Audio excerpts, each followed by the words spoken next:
Halo sobat, tahukah Anda apa itu sejarah? Sejarah merupakan ilmu pengetahuan yang mempelajari segala peristiwa atau kejadian di masa lampau.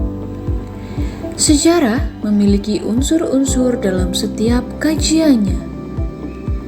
Manusia, ruang, dan waktu adalah 3 unsur penting dalam sejarah. Kenapa ketiga hal itu saling terkait? Sebab manusia adalah objek utama dalam kajian sejarah dan manusia tidak dapat melepaskan diri dari keberadaan unsur ruang dan waktu yang melingkupinya. Terdapat unsur penting dalam sejarah. 1. Manusia.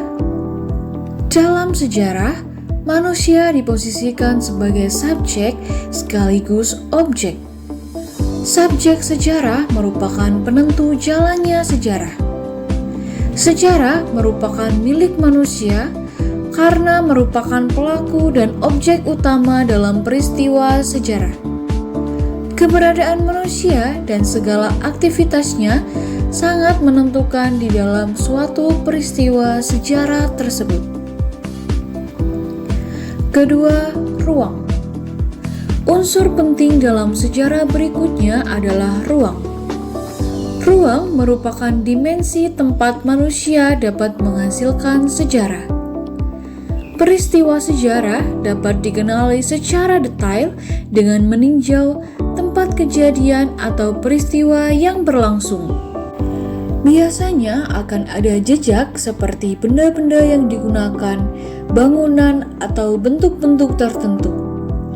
Cakupan ruang membagi sifat sejarah menjadi secara lokal, nasional, regional, dan dunia. Jadi, ruang berkaitan dengan aspek geografis. Unsur ini akan memberikan pemahaman tentang peristiwa sejarah ini menjadi lebih real, mudah, dan jelas.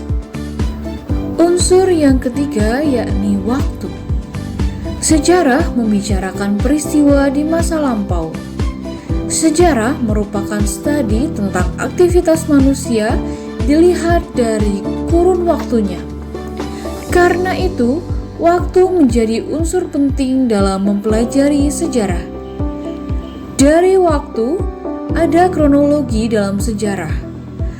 Sifat kronologi itu dikenal dengan konsep periodisasi atau pembabakan.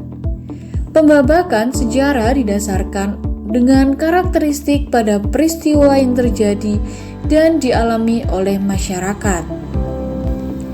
Contoh peristiwa sejarah yang terdapat keterkaitan tentang manusia, ruang, dan waktu yakni peristiwa kemerdekaan Republik Indonesia atau Proklamasi 17 Agustus 1945.